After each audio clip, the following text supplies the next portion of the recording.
Writer Guild would like to welcome Phil Doran as our featured speaker. Phil had an illustrious career as a Hollywood screenwriter, producer, and he also wrote a novel called The Reluctant Tuscan. Welcome, Phil. Well, thank you, Barbara. Good evening, everybody. Thanks for inviting me. I'm honored to be here, and I hope you're interested in the story of my career. We sure are. Now, you were born in Indiana, right? Yes, I was born in Hammond, Indiana, an industrial town just outside of Chicago. My father was a car mechanic, and my mom was a mom. There's nothing in my early life that had any indication I was going to be in show business, except for one thing. When I was 12, my parents sent me to New York to be with my aunt and uncle. And along with the Statue of Liberty and the Empire State Building, they took me to see a matinee of West Side Story. Wow. Just a dumb kid from Indiana with no idea what was going on.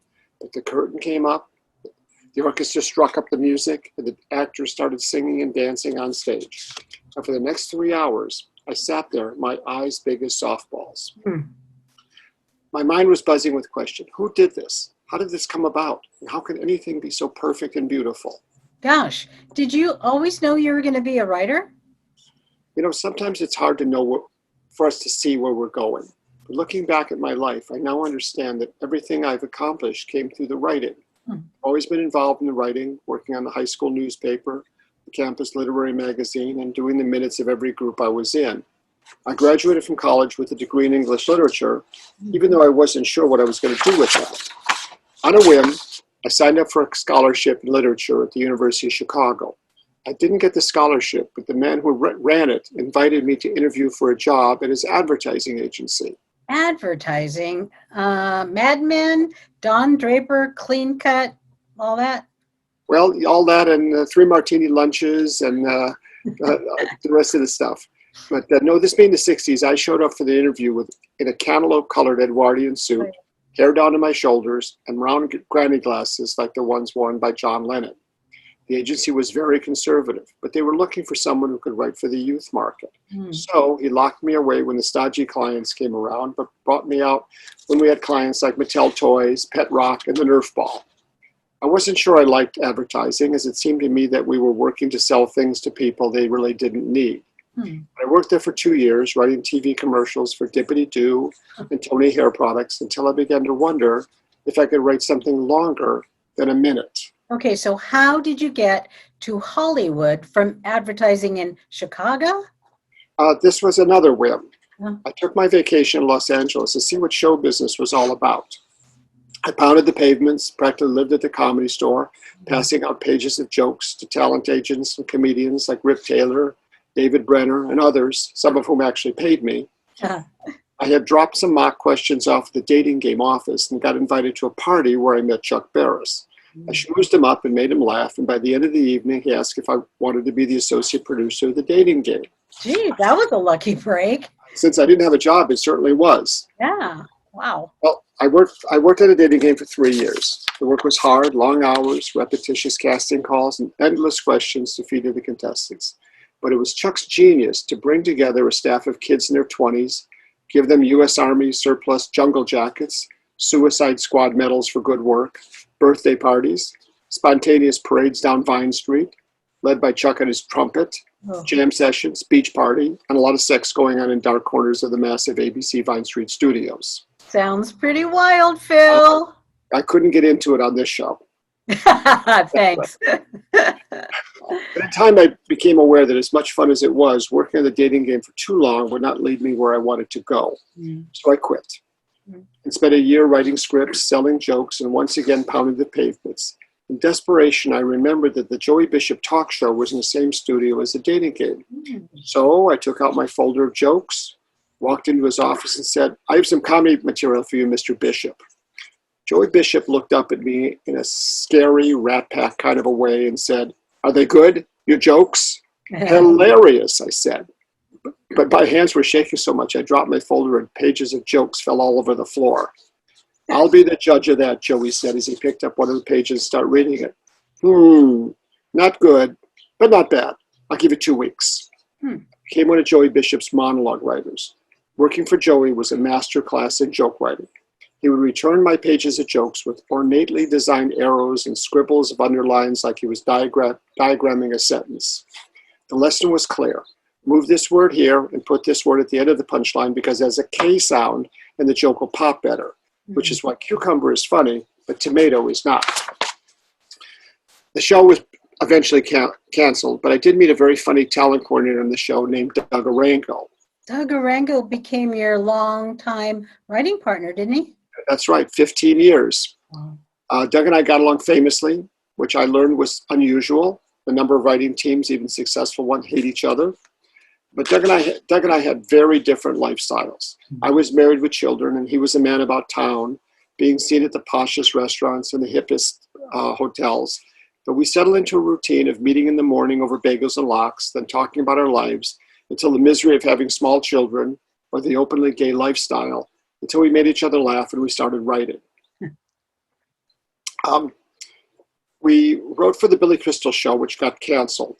Unfortunately, the show that we had, there was a variety show, and we didn't have a really good time slot, so we really never found an audience. But Billy went on to great success. Soap and the other things he's done, and his movies and that, and he's hosted the Emmy. He's hosted the Emmy. He's 8 times. Wow! So he's for real.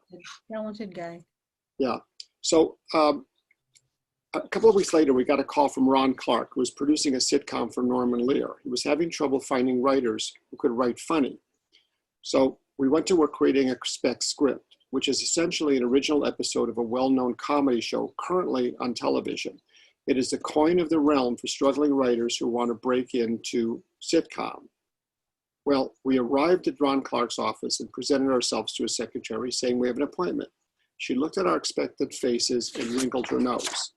Ron Clark was fired last week, she said. I'm sorry you weren't informed.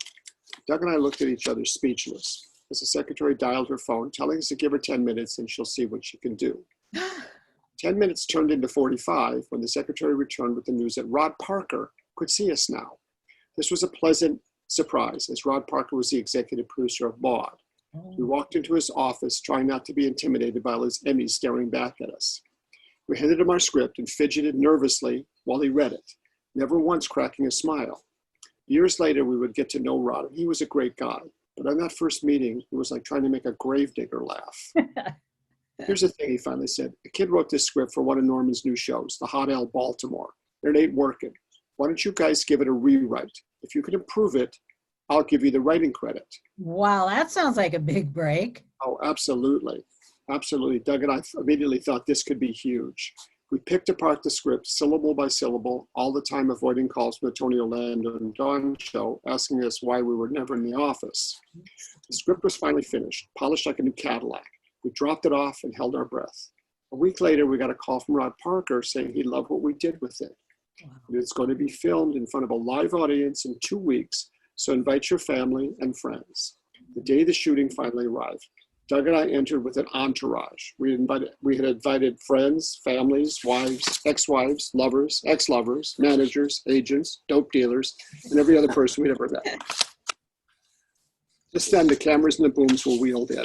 Doug and I were having opening night jitters. For the first time in our career, we were entertaining a live audience who would hopefully be laughing at what we wrote. Then Norman Lear walked onto the set to do the warm-up, and the audience stood up and applauded, with Doug and I clapping the loudest. Wow. Norman was smiling as he implored the audience to sit down and enjoy a brand new series called The Hot L Baltimore. Oh, that's Norman Lear there, right? Yes. Oh, cool. After Norman gave the audience the backstory on the series, he said, before we bring out the actors, I want to acknowledge the 2 talented young men who wrote this hilarious script. So please give a hearty welcome to Doug Arango and Phil Doran. We rose and smiled at the audience, and I honestly felt this moment was the highlight of my life. And if I were to drop dead right now, it'd be okay. The audience lights went down and the stage lights came on. Stage manager started the countdown and the show began. Doug and I were smiling so much our cheeks hurt for a week. But as the actors started performing the first scene, Doug and I started looking at each other because neither one of us remembered writing what they were saying. Did we come the right week? I whispered to Doug. I don't know, he said with a shrug. Norman introduced us to the audience. The second scene started, and about 3 minutes in, we recognized a punchline we wrote. Then nothing else for the rest of the scene. What the hell is going on? I whispered to Doug. Let's just see what happens, he said. We sat through the whole taping and realized that we had written about 9% of it. Doug looked at me and said, do you feel like we just walked into the Mad Hatter's Tea Party? On acid, I said. Our instinct was to get the hell out of there, but both Norman and Rod Parker were waving us to come on stage. Great job, guys, Rod said. You really saved our bacon. Then Norman Lear said, we're going to give you 2 more scripts, so don't go anywhere. No, we're going to sleep here, I said as we walked away bewildered. Well, what happened to your script, Phil? Well, what we didn't know and what we couldn't know was that a TV script in production is a living, organic thing. It's something that's never completed. It is constantly becoming, evolving, and ascending. Everyone has their finger in the pie. It is continually rewritten by staff writers, cut and polished by the executive producers, given notes and concerns from the network and the production company, not to mention the unforeseen, like an actor getting sick, so all his lines will have to go to another cast member, or a guest star walking off the set because the real star had a bigger dressing room. The reason they were so thrilled with our work is that we gave them a clean, funny script that stayed true to the characters, and it would be easy for them to do a cut and punch, which means tighten it and make it funnier. Doug and I were rolling. We had just finished the first script, and before we could start on the second, Norman Lear called to invite us to join the writing staff of All in the Family. The #1 show on television. Exactly what I said. My God, the #1 show on television. All in the Family was not only the best show on television, it was the hardest one to work on. We were in the 6th and 7th season, which means the low-hanging fruit had been picked and the obvious stories had been done and redone. We entered the Lear offices like we were approaching the Vatican. It was by far the most luxurious office we'd ever seen. As one of the producers showed us around, we marveled that the offices had a gym with showers, rooms with beds, and 3 working kitchens that never closed. Wow, this is so nice of them, I said. Not really, the producer said. This is so you'll never go home. Well, that sounds ominous. It was. Turns out we were hired because the former story editor, 57-year-old Lou Derman, had a fatal heart attack at a run-through, and Doug and I were given Lou Derman's title. But we were haunted by a cast of actors that insisted each show had to be as good as the ones when the series began. And if that weren't enough, we learned about Lear's Law, which said there must be 3 jokes on every page. Big jokes. No puns, no gags, no wisecracks, just solid jokes. Wow. I would get to my office on a Monday morning to find the ratings on my desk telling me that last night 41 million people watched our show. I could not even imagine how I could make 41 million people laugh. In fact, just the thought of trying made me feel like it just threw up in my mouth. I kept trying to make this job seem normal, saying to myself, I'm not curing cancer. All I have to do is write something funny that makes Rob and Sally funny. But the pressure was relentless. Doug and I wrote a script called Rob's Vasectomy, which everyone up to Norman himself loved. But Rob Reiner hated it. He threw the script in my face and I grabbed it, threw it back at him. He came at me and I was ready to charge him, but the director stopped me and said, never hit an actor, kid. Oh, gosh. I calmed down, and so did Rob. And for a time, I couldn't come up with a joke to save my soul. I finally went to a therapist who, after several sessions, made me see that if I came up with something that would make me laugh, I'm normal enough to think that it would also make other people laugh, perhaps even 41 million of them. After 2 seasons All in the Family, Doug and I were burned out.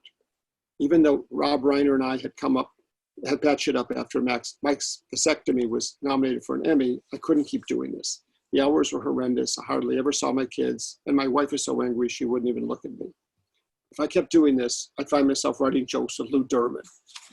So you wrote for All in the Family for 2 years, is that right? Seasons, yeah.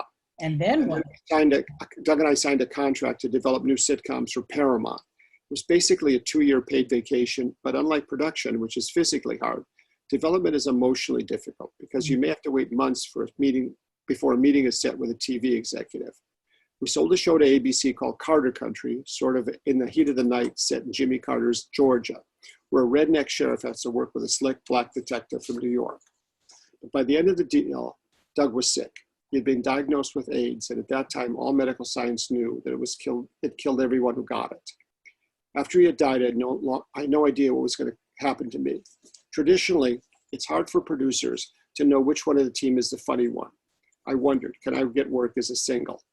I managed to keep working, signed on to, from courtesy of some executive producers that I knew, and I worked on Who's the Boss, Facts of Life, Sister, Sister, where I ran the writing room for this show. Yes, it's a conference room, people by 8 to 12 writers, all fiercely competing with each other, whoever has the best joke. You have to be funny and you have to be quick, or you don't get anything in the script. To say this was like herding cats is an insult to the feline of the world. It's more like coaxing chimpanzee and angel dust to do your taxes. When I first started writing, the writing room was filled with old Jewish men. Over time, women stopped serving coffee and sat down to become writers. More and more Black, Hispanic, and Asians appeared as the room began to take on the demographics of America, and the result was better. It's funny that when I was growing up, I never missed an episode of the Dick Van Dyke Show. To spend your whole day laughing in a room full of funny people seemed like a dream job. And that's what I wanted to do, make people laugh and be married to Mary Tyler Moore. Sounds like you got your dream job after all. Well, I certainly got a big part of it. And I can honestly say that I've been amazingly lucky to have such a long career to work with, and to work with three of the nicest people in show business, Norman Lear, Gary Marshall, and Bob Newhart. I'm not going to say that everybody else was an asshole, but you're free to draw your own conclusion. There he is. That's the way he walks around all the time. It's odd, but he does it. This is Carroll O'Connor, Archie Bunker. Carroll O'Connor was a very interesting guy.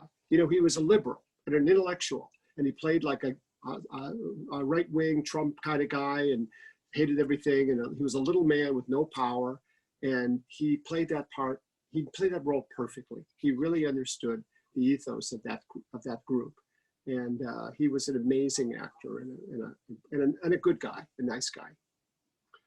Okay, here we go. This is You Look Marvelous, Billy Crystal, ladies and gentlemen. Billy Crystal's an amazingly funny guy, like just a really, really packed with talent and a wonderful guy, and he's done extremely well. He's, A-list movie star of sitcoms, hosted the Oscars 8 times. That's pretty amazing. Okay, here's me with Monty Hall. I did a show for their production company. That was interesting. Oh, this is a cute picture. And at the time we did All in the Family, Rob and Glory had a baby, and we had a baby on the set, which was kind of fun. And we didn't drop it. The baby got out of that alive. A lot of people didn't. This is Tony Danza. I worked with him on Who's the Boss. He was a fun guy. He was really fun. He knew how to have a good time. And this is Michael Jackson's chimp Bubbles. He loved the show. He was a big fan of the show. He's always there. Here's Rodney Dangerfield, who gets no respect and doesn't deserve any. And here's the cast of, who are these people? Oh, this is, what's that show? Tootie and Joe, and Facts of Life. Facts of Life, that's what that show. Those are the girls. That's exactly how they look now. That was fun. No, the point is, I did a lot of shows, worked on a lot of shows, some good, some maybe not so good, but it didn't matter. I had fun every day of my life. Every day was a different thing and a different challenge and a different argument and stuff like that. It was good to be involved at that level with that much at stake. And there was a lot at stake because there's a lot of money in television. If you mess it up, if you blow off a show or something like that, it's awful. You'll never get back in. But it is a great life. And I really, again, I'm just lucky. I don't know. I'm not saying I had any more talent than anybody else knocking on the door and trying it out, but I got lucky and things went for me. So anyway, thank you guys for coming. We're glad that you showed up. And what can I say? Like a lot of Americans, our families came from other countries, and I've always been curious about how that came about. How were they able to come here and make a life and everything, as millions and millions of people did? Thank you. So I sort of started thinking about my own grandparents, and I realized that when I was growing up, my sister and I were intimately involved in their lives.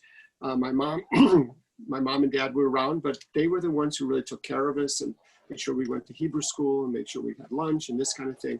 They were very, very instrumental in our lives, and they were tough. They were old school. They came from the Ukraine and Russia and these kind of Poland, these kind of places, and they had nothing. And they came here and they made something of themselves. So out of that, I began to think about how how our family actually got to America. And the story starts in a town called Czechoslovakia in the Ukraine. My grandmother Frieda was a 14-year-old girl with no education. They did not educate women in Russia. And she was living in a shtetl, a small little village in the farm area. She was supposed to go to, a girl in the village was supposed to go to America, but the girl got involved with a violin player and she got pregnant and she couldn't go. So Frieda got to go to America, and they put her in an ox cart and sitting there freezing and cold in an open ox cart from Kiev to Hamburg, Germany. She got on a ship in Germany, a big ship. And she had, here's what happened. Finally got to New York. Choppy weather all through the North Atlantic, terrible weather. Got to New York, so happy. She comes down the gangplank, and the first person she sees in America is a black man. And not only had she never seen a black man, she did not know they existed. So she screamed and she ran back into her bunk, got under her bunk and wouldn't come out. And they had to drag her off the boat. So this is how little some people knew about other people. I thought it was an interesting story. But anyway, she got here and she had a great life and she raised 6 children, the oldest of which is my mother, Ruth Reva Ross, and that's why we're here.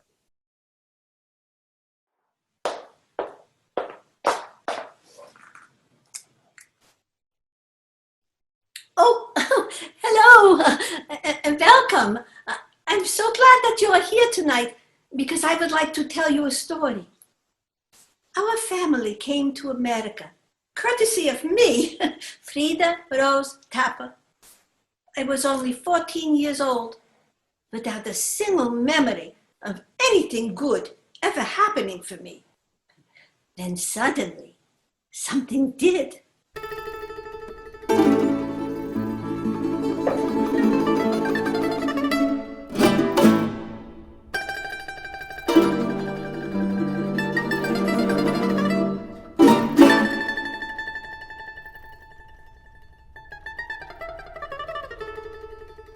Can you believe it, Frieda? Mila, the daughter of the most prosperous butcher in the village, has a ticket to emigrate to America. But Papa, she doesn't want to go because she is secretly in love with her violin teacher, your cousin Petka.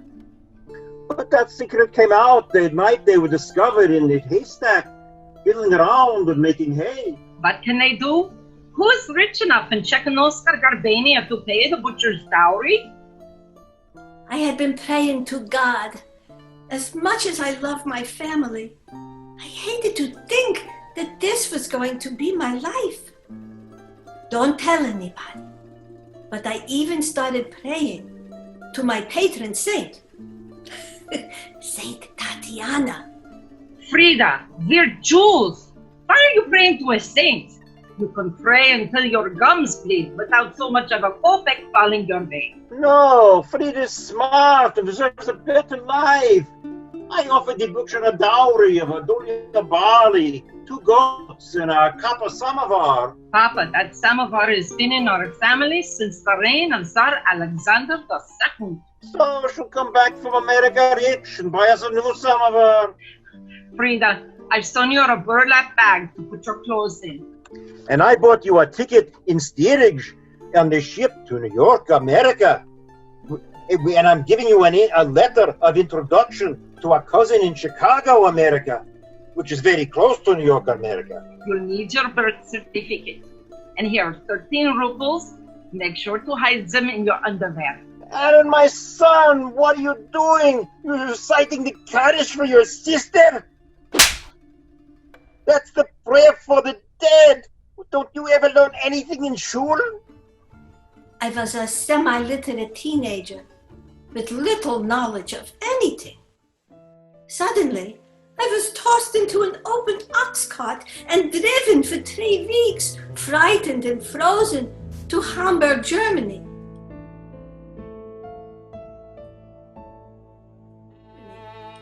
Oh, I tried not to think that I might never see my family again. You see, the Tsar's law says Jews are allowed to leave, but we can never come back.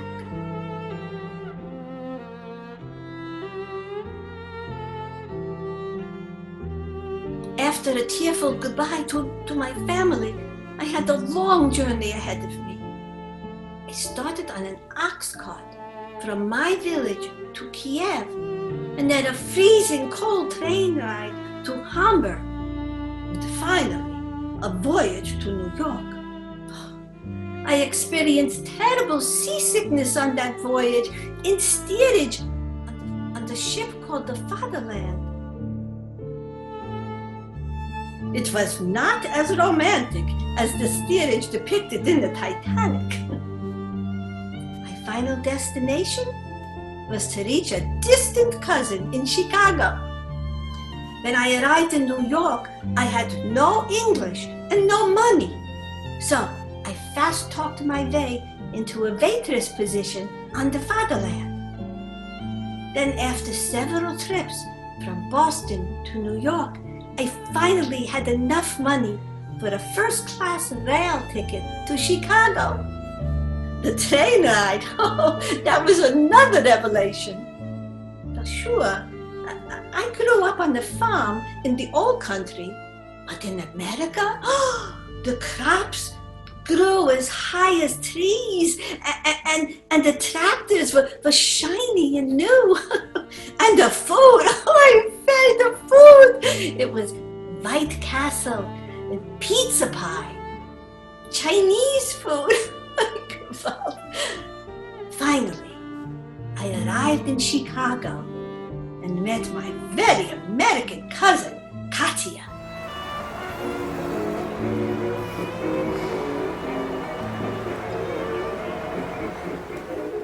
Your apartment, it's so beautiful, like a mansion. You ain't seen nothing yet, kid. Let's get you and your bag into my room. This is your room? Yours too now.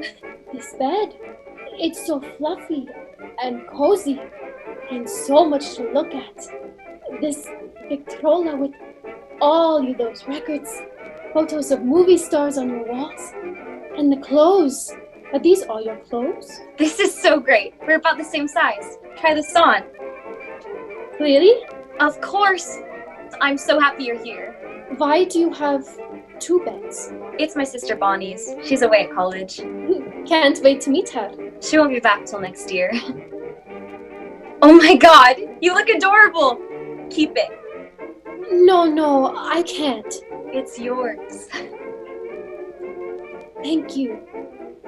It's so beautiful. Please. I have so many clothes. You should see my mother's wardrobe. I don't know how we're gonna get rid of them. Maybe you could give them to some poor people? Aw, you're such a thoughtful person. I'm so sorry about your mom. Thanks. I'm so happy I finally have someone my age to play with. I can't wait to go out in one of those sexy, shimmery, low-cut flapper dresses that is all the rage right now. Your father's never going to let you wear that. He doesn't care what I do. Sure he does. After Mom died, he stopped talking to me. I'm sure he'll come around. A death in the family is a terrible thing to get over. It happened so fast. She had a sore throat. Then she couldn't swallow. Then she couldn't talk. He rushed her to the hospital with the cancer. You poor thing. My mommy's gone. Forever. That must have been so hard on you. It was awful. We've been mourning for months. Which is why I want to have some fun. That's why I'm so excited you came. I'm so lonely. There's nobody here my age. Okay. We could go out sometimes. Great. There's a speakeasy right down the block from us. They're not going to let us in. We're just kids. Do these boobies look like they belong to a kid? Oh, no. I'm too scared to go to a speakeasy. Oy vey. There might be gangsters there. Don't worry. We'll find someplace fun to go. And maybe even find you a husband. My cousin Katya always wanted to go to a speakeasy. Oh, but having heard about all the gangsters in Chicago, I was just too scared. So we compromised and we went to a dance at the Pulaski Social Club. The official drink there was lemonade. It was prohibition after all. But if you put down some folding money, the bartender would pour you a shot of watered down bourbon. I met Samuel Ross there, a successful tailor who spoke 5 languages, even though he was very serious. I married him. I feared the marriage would be very dull. Oh boy, was I wrong. On our honeymoon, he took me to downtown Chicago to see the Wrigley Building, a gleaming white 27-story skyscraper. Oh, Sam said, "See that building? Mr. Wrigley built it selling chewing gum." Oh my God, I said. How much is chewing gum in America? It's cheap, he says, but everybody chews it. I found that funny and odd. Oh, we enjoyed taking long walks in Chicago. We saw all kinds of people. One day, during our walk, a bird pooped on Sam's fedora. Sam shook his fist and he yelled at the bird. But I laughed and laughed until I couldn't stop, and then I got the hiccups.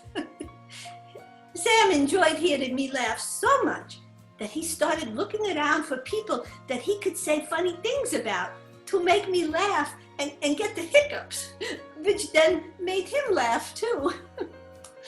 So one day on our walk, a tall, beautiful woman walked past. "Look at her," I said. "Think she's a model or an actress?" "I don't know," Sam replied. "But with a face like that, she'll never have to scrub toilets." Oh, throughout our years together, in good times and in bad, Samuel could always make me laugh. Together, we had 6 children, 3 boys and 3 girls, beautiful children.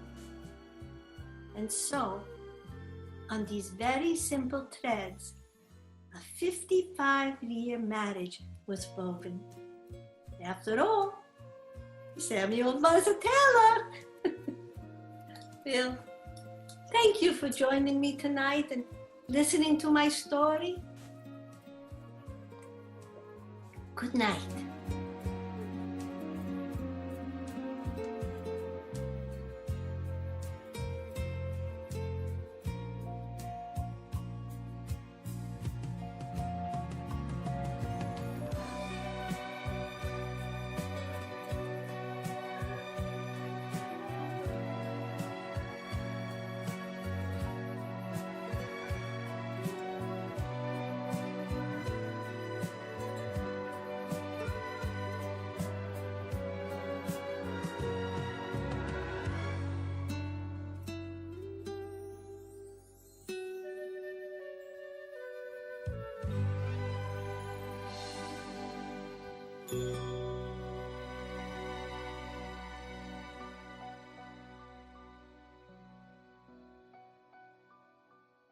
Now we're going to ask Phil some questions.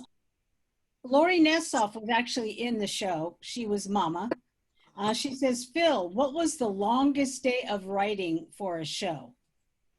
The longest day of writing. Well, a lot of times you're on a show and something goes wrong. script falls apart, we lose an actor, whatever. And what has to happen is we have to have a show on schedule to move up.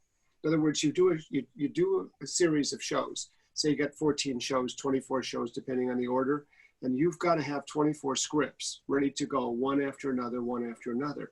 And that's very hard because the season starts with pre-production, where you get 6 weeks to get as many scripts together as you can. And if you're diligent, you got a good writing staff, you can probably get 5 to 7 scripts ready to go, pretty ready to go. So that makes you feel comfortable because you can just sort of drift through this season. Because once you get in production, a lot of the writers get taken off and go on to other things. They got to rewrite other scripts. They have to do other things. I have to do, as executive producer, I have to do casting. I have to go to network meetings. I have to go to talk to the studios. I have to go talk. There's a lot of, but as a result, it's a juggernaut. It keeps going and going faster and faster, and you have to keep running ahead of it. So when you say what's the longest day, it's not a day. It's a week. It's a month. It's a year. You're just there writing until you stop, and that's kind of it. That's how it's done. So it's 24 hours is the longest day that you've had. Well, yeah, we've pulled 24 hours. We pulled overnighters routinely. You got to be strong. You got to be tough. It's a hard grind. It really is. But it's a great life. Now you can survive. We have a question from Bear Sanchez, and he is the one who edited the video so beautifully. Yeah, Bear, you're the man. Yeah. Great job. And Barb Torino played Frieda, yeah, your grandma. She says, "Thank you for the opportunity to let me tell a little of Frieda's story. I'd like to ask Phil what it was like growing up with Frieda as the matriarch of your family." It was tough. Oy vey. She was the oldest of the family. So in traditionally in those countries, the eldest one pushed around the younger ones. She disciplined them, they fed them, they put them to bed and everything. So she was like a second mother to her mother. And Frieda was, she was great. She was fun. She didn't know any English. She couldn't read English or anything. She couldn't even sign her name, but she was very sharp and she was very smart. And she would, she was, I don't know, she was very protective of us. And we lived, her house in Chicago was right by Riverview. And she didn't want us to go to Riverview because there'd be gypsies there and they'd steal us. So I don't know if they think we're going to do that. But she was a character. She was a wonderful person. And my grandma and grandpa were both a big part of my life, and my sisters too. So this is from Fred Cantor. He's got several questions. Uh-oh. Yeah. When you look at the budget and location shots for The Marvelous Mrs. Maisel, compared to those of the shows you worked on, do you think at all of ways you could have opened up your show's stories and character arcs if you had that type of flexibility? Well, I would say that decision is a question of money. To take actors out of a studio, feed them, to clothe them, to do all this thing is expensive. To do outside sets is expensive. Situation comedy is a very economic form of money making because you're basically in one set, generally speaking. Sometimes you can have a swing set. Sometimes you can go to Archie's Bar or someplace like that. But generally speaking, it's very local. And it's very cheap to do if it all is going right. The major expense with situation comedy is all of the actors become stars. You have to pay them a lot more money. Eventually that hurts the thing. But all television shows are deficit financed. In other words, people put up money to put together 13 television shows, network television shows, on the premise that they will lose money in the first year. But if the show takes off, if the show has legs, has length, it'll run 2, 3, 4 years. If it gets to 2, 3, 4 years, everybody gets rich. Not the writers, of course, but the people who are invested in this, they get rich. And it's ever. And the actors get real rich because they're stars and they get to do other work aside from that, and they get bonuses and they get all kinds of things. So yeah, television's always been a money pot. It really has. It's always been that. But the problem is that now there are so many cable stations. There's so many new places that broadcast. I think there's too much product.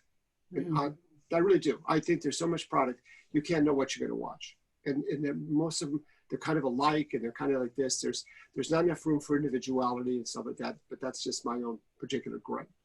But that's. If I hope I've answered your question about location shooting. I've never done any location shooting, to be honest with you. I always worked on sitcoms that were, some dingy barn somewhere in Sunland or something. But that was kind of it. And also a show like Maisel, it's a period piece. So you've got costumes instead of yours. I believe we're probably all set in the present day of back then. Right. Okay, this is from Alan Braven, whom you know. He started Baby Boomer Blues. He said, last year you had one of your plays called Baby Boomer Blues performed at the PAC. I know this was a sort of personal and biographical play based on your own experience in the village. What was it like for you to watch this show?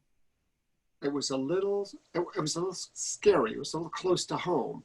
To be honest with you, I've been writing for a long time, maybe 50 years, and I've come to the conclusion that the only person I know really well is me. And that's hard to work with just one character. So, but I've been able to use what I know about me to what I think you might be about. So that's helped me in that way. But the wonderful thing about writing is you can walk around all day long and just look at people, listen, overhear the conversations, and use any of it. Writers are basically vampires. We find stuff that people say and do, and we stick in our pocket, and we put it in a book or a magazine somewhere, and it comes back to us. So it's a question of just looking around, just studying things, just not being asleep, just looking for something new or crazy or weird that strikes you.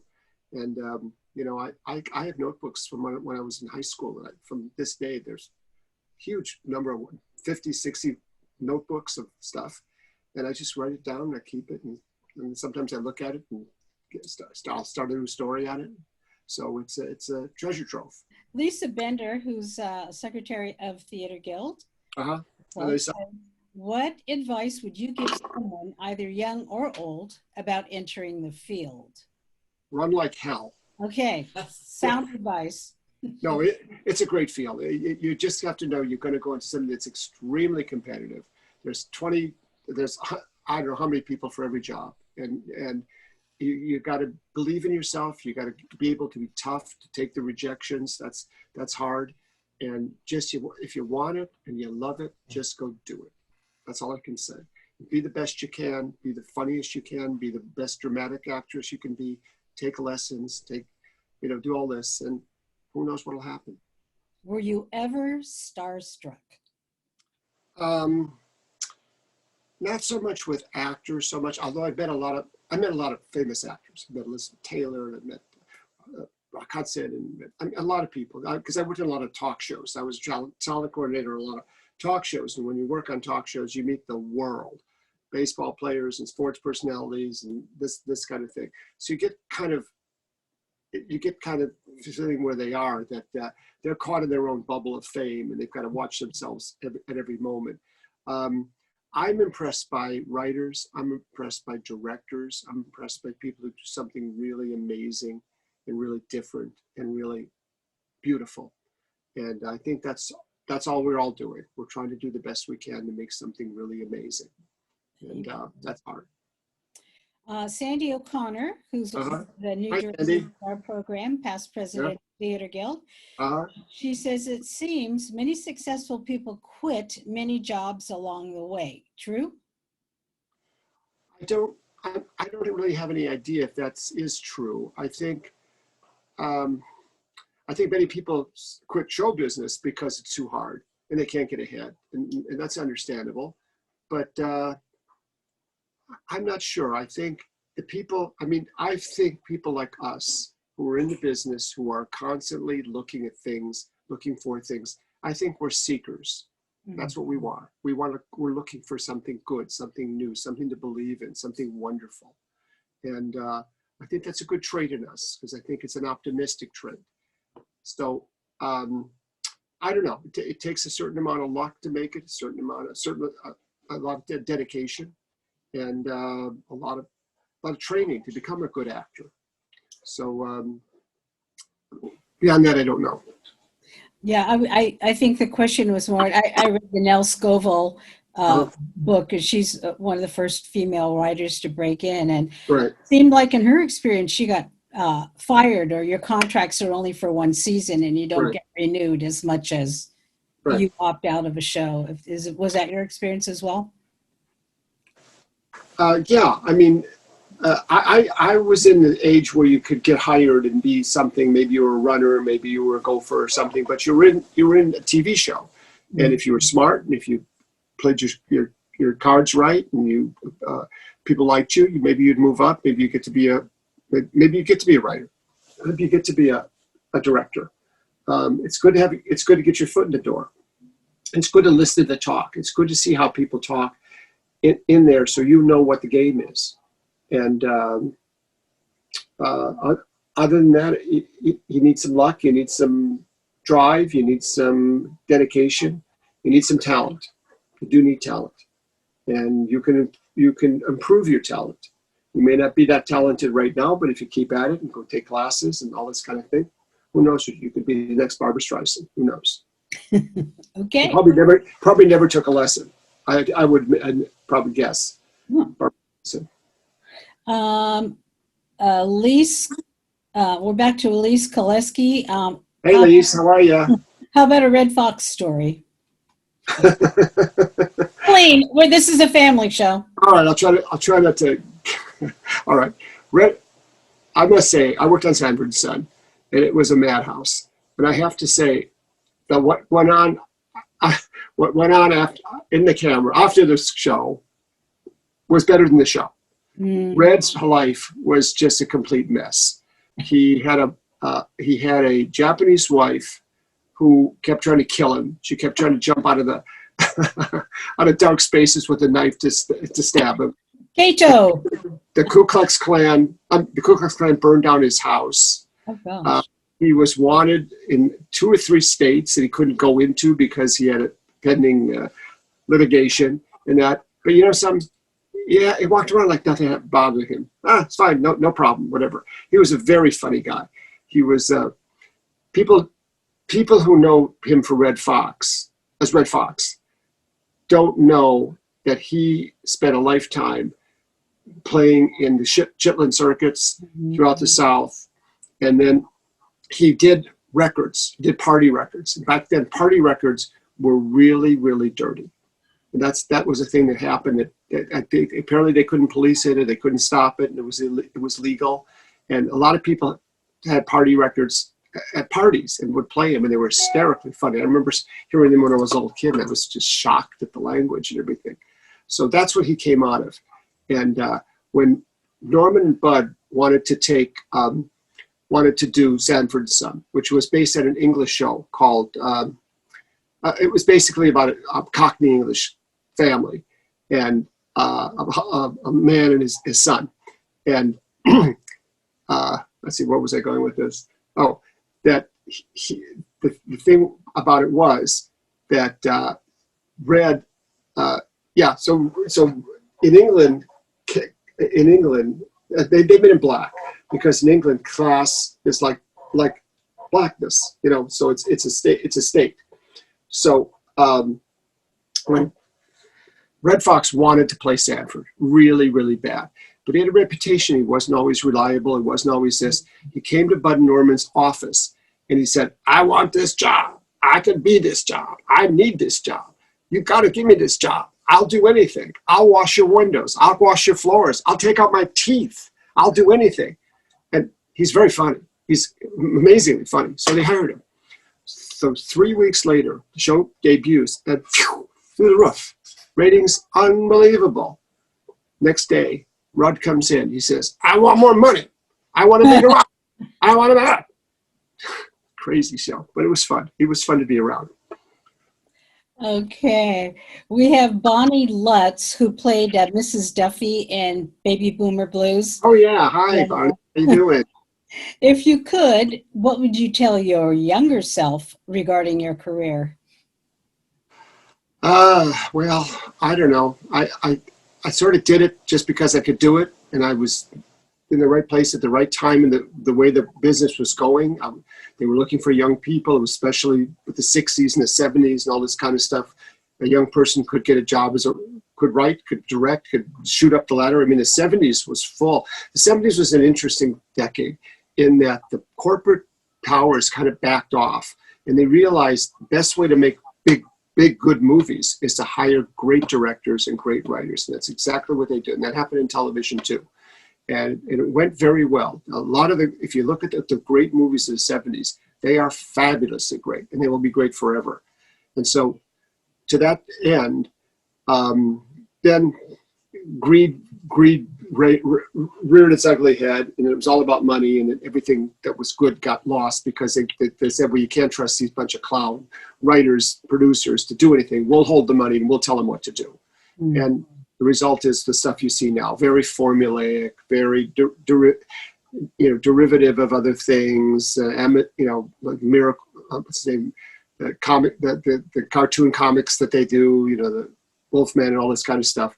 It's we're drowning in product, and it's too much. There's just too much stuff. It sounds like your younger self caught a big break by being in the age that he was in. You are right. I accept that entirely. I was very lucky to be that. Exactly. And talented.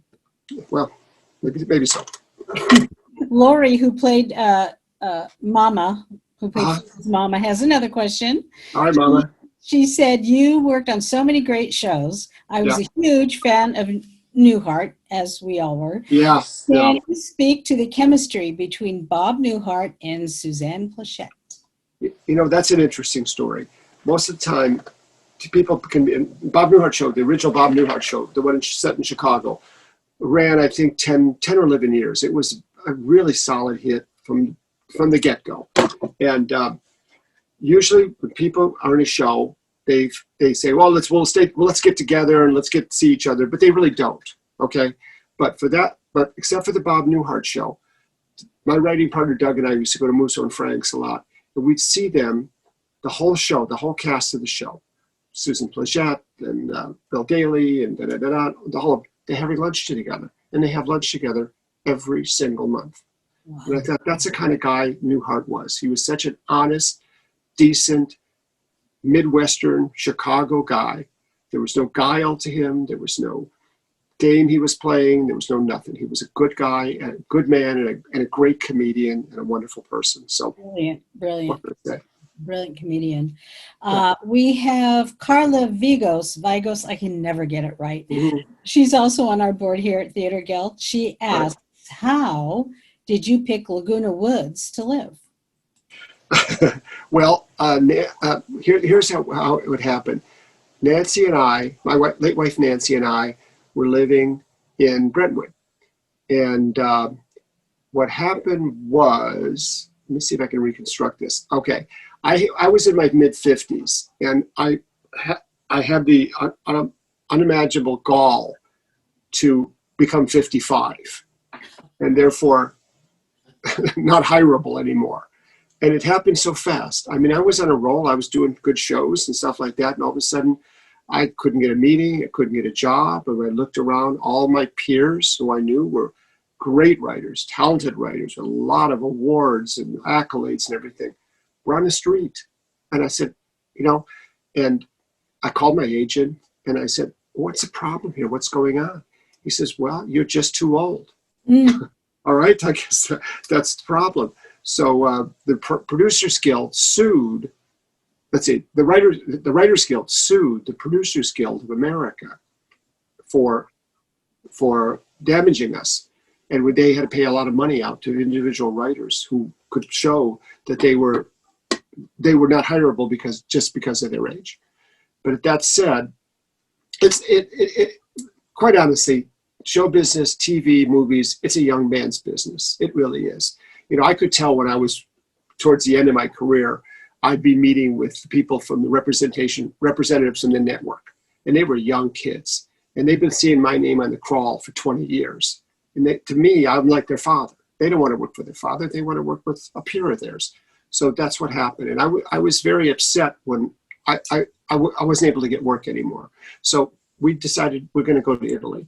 We went to Italy, and my wife was a marble sculptor, and she was doing marble, getting work, doing commissions in marble in Italy. And because the good thing is she could charge more for being in Italy, and she got to go to Italy. So she was not stupid. So we were there 10 years, and it was great. And in the 10 years, I wrote a book called The Reluctant Tuscan, which is about our life in Italy, about how the Italians are both exasperating and exhilarating at the same time. And so we came back to America. We didn't have a home. We sold our home in Brentwood, and we sold our home in Italy. And so we decided, Nancy, we hadn't seen Nancy's mom in a long time because we were traveling. So we decided to go to Laguna Woods for a year or two and just chill out. And I've been there 15 years now. So that's how well that plan lasted. So I loved it. When I wrote Baby Boomer Blues, it was interesting because it was about younger junior seniors, people in their 55 to 65 in that range, going into Laguna Woods Village and saying, my God, everybody here is so old. What am I doing here? But as you know, there's a lot of action in the village. There's a lot of dances and activities. COVID has sort of screwed it up, but in normal times, it was a blast to be there. It was absolutely fantastic. And so it'll be back again, you know? So that's how I got here, and I'm staying. And he wrote a show, and we performed it. So, you know, Yeah, your life is either a show or a book or something. Something, yeah, exactly. Well, write what you know, right? Okay. Well, that's it for our show for tonight. All right. Thanks for being here. And till next month. All right. Okay, bye. Thanks, everyone. Thanks, everybody. It's a great show.